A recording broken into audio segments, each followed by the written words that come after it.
You may remember back in December,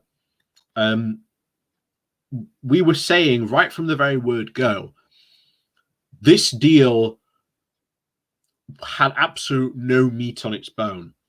There were industries that were completely not mentioned. There were stuff that was just ignored completely. Our legal services in Europe are still in complete limbo because we are not part of the Lugano Convention, which basically means a lot of our rules and laws, divorce settlements, all sorts of like legal practices, from not only just family stuff but to business stuff as well, is completely up in the air. No EU judge now can enforce a UK court's ruling because of that. There are huge implications because of that. And again, Europe is our closest market. That's not going to change, despite how the Brexiteers seem to be desperate to want to do trade deals with Australia, which again, we've seen very recently how some of the stuff has been coming out about Australian trade deal. I've mentioned before about the rumor about the limitation on tariffs not being in there. Again, a rumor that came out of Australia in Cambria and has not been denied by the Australian government or even the UK government. So, like I say, when we get to see that full deal, which again should be within the next 2 to 3 months, there are roughly abouts, there are going to be a lot of surprises for a lot of people. But it's not just them. Was also the touring music industry that has really been affected by Brexit. And today we're going to go over an article from NME about their, shall we say, the music industry's response to the rebuttal that the government officially gave when all the musicians just a couple of months ago started attacking the government over these free visa tourings claims. And it gets, shall we say, very interesting. So before we do jump into this, please do remember to hit that like, share, and subscribe button. And of course, down below, there are links to my Patreon page and a donation link called Buy Me Coffee, where you can, well, buy me coffee. And as always, thank you very much to all those people who do support the channel that way.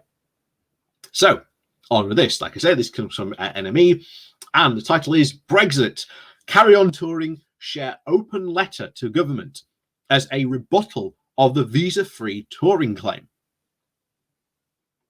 The Carry On Touring organisation have shared an open letter to the government, which they call a rebuttal of last month's claim that the visa-free touring of 19 EU countries will be possible for UK artists post-Brexit. Earlier this year, the music industry heavily criticised the UK government after the Brexit deal secured with the EU failed to negotiate visa-free travel access to European work permits for musicians and crew. This came with a lot of fears and predictions that new rules and red tape would lead to musicians and crews facing huge costs and the future of live music tours of the continent, and which could create a very much of a glass ceiling that prevents rising and developing talent from even being able to afford to do so. Last month, the Department for Digital Culture, Media and Sport announced that a visa-free travel will be allowed for musicians and performers in 19 European countries, while talks are ongoing with remaining nations. We as a government have spoken to every EU member state about the issues facing our creative and cultural industries when looking to tour in Europe, said a DCM spokesperson said at the time. From these discussions, 19 member states have confirmed that UK musicians and performers do not need visas or work permits for short-term tours. These countries are Austria, Belgium, the Czech Republic, Denmark, Estonia, Finland, France, Germany, Hungary, Ireland, Italy, Latvia, Lithuania, Luxembourg, Netherlands, Poland, Slovakia, Slovenia, and Sweden. A lot of S's there at the end. Now, in a new open letter from the Carry On Touring to the DCMS, shared via its founder, Tim Brennan, has hit out at these proposals, saying that they are misleading. The thread of the tweets about these issues, Brennan said that other small artists will now have to try and navigate mountains of red tape and costs just to order to be able to tour in the EU. Whilst the bigger acts such as Elton John and Ed Sheeran will be able to deal with all that red tape and extra costs when they tour the EU, but medium and smaller artists will face the real problems, and many of it will just be simply unavoidable, he said.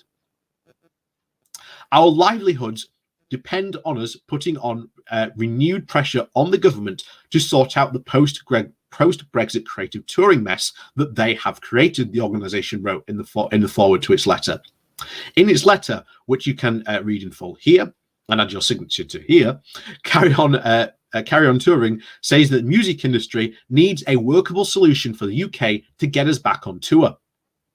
The latest announcement from your department claims that performers and their support crews can tour freely in 19 EU countries. This is not a solution for UK touring professionals, creative artists, and the artists. Rather, it is a far more devastating blow to an already hit hard sector, which makes huge and vital contribution to the UK economy, it reads. The letter ends by calling on the government to take urgent action to resolve the problem, creating the TCA to engage with the counterparts across Europe to try and reach a resolution which works. We hope that you will now fully commit to getting the UK tours back on the road and back to work. Others have criticised the latest government's announcements, which include Elton John, who called it a rehash of what we already know. In a statement posted to Twitter, John said his excitement about the Department of Culture, Media and Sport's latest declaration had soon turned to disappointment after realising it seems to just be a rehash of what we already know. There needs to be far more clarity about exactly what the process has been made, he said and continued. There is a small window of opportunity for us to get this right and to ensure that the next generation of musicians and emerging artists have the ability to tour. Speed is of the most importance, and we need to sustain the momentum to enforce change. So, again, like I say, another industry that is having very significant problems. Now, of course, it is not just them, of course, that are having problems. These Brexit problems are affecting industries up and down the country. And we've already read an article very recently that basically said, look, a lot of business leaders, especially in have been on their phones and contacting MPs, telling them about how much these problems are. The problem is at the moment, it hasn't yet become a true avalanche, and yet it steadily grows. It will steadily keep on growing. Trust me on that one. And sooner or later, these MPs are not going to be able to ignore these problems because they are Brexit related.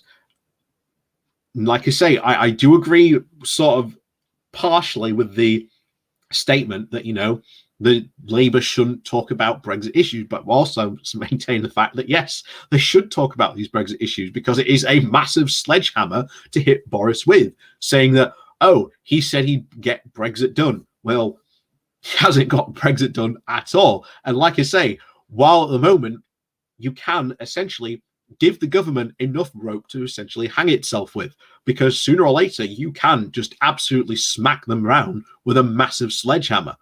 And I think that may be the strategy. It may be the strategy. I could be wrong, but that seems to be where they're going with it. But as always, thank you very much for watching. Please do remember to hit that like, share, and subscribe button. And of course, down below, there are links to my Patreon page and a one-off donation link called Buy Me Coffee, where you can, well, buy me coffee. And as always, thank you very much for watching, and I'll see you all next time.